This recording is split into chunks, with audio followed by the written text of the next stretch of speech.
4 spread betting strategies that work. Key spread betting strategy. Start small. This is one of the most difficult strategies to follow, especially when you're successful with your first few trades. But long term, it will pay off. When you first start in a new market, always start with small bets and practice and refine your techniques with these small sums. Only when you are enjoying success consistently should you raise the stake to an amount which is going to be more rewarding when you win. Here's a clever strategy.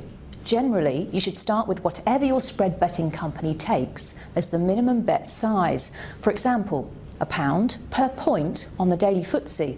Also, only bet on the smallest likely rises or falls for that market.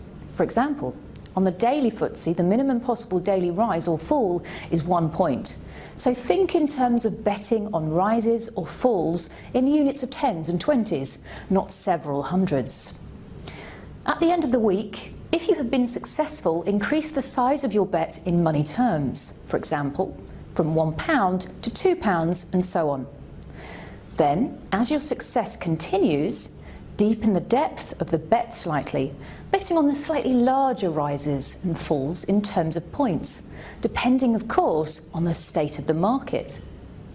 If you are not successful, do not raise the size of your bet or the size of your anticipated rise or fall that week. In other words, concentrate on refining your strategy with increasingly larger sums of money before increasingly larger rises and falls.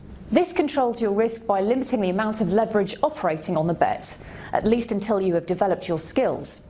Ignoring this strategy and the incredible leverage that is created can translate into a major loss if the market goes against you. Also, if you're incredibly successful after your first week or two, don't be tempted to think you have cracked it and go for broke. It's very unlikely you have learned all there is to learn so quickly. Keep your increases small until you have developed the skill, confidence and the resources to support more ambitious bets. Key spread betting strategy 2. Stay away from a static market. A static market is when prices are moving very slowly or even not at all. This is all relative, of course. Some markets are more liable to become static than others. A small price rise in one kind of market may actually be a giant step in another. Hence the importance of getting to know the market in which you wish to trade and how much it has moved over time.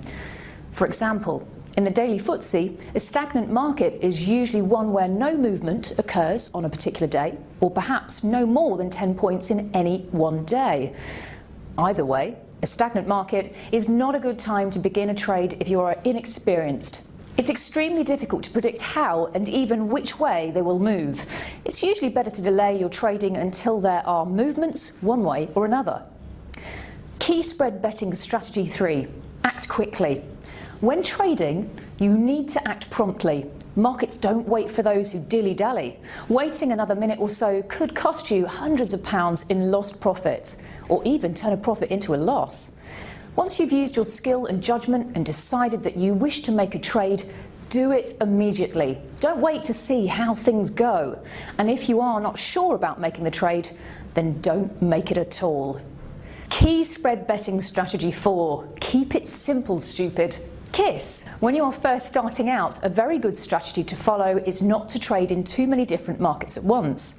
This way you can focus more closely on a given market, understand its history and also monitor it more closely. Many experts agree that when you are starting, you should not generally trade in more than 3 markets. However, many new traders trade in just one, and this is perfectly sensible and acceptable.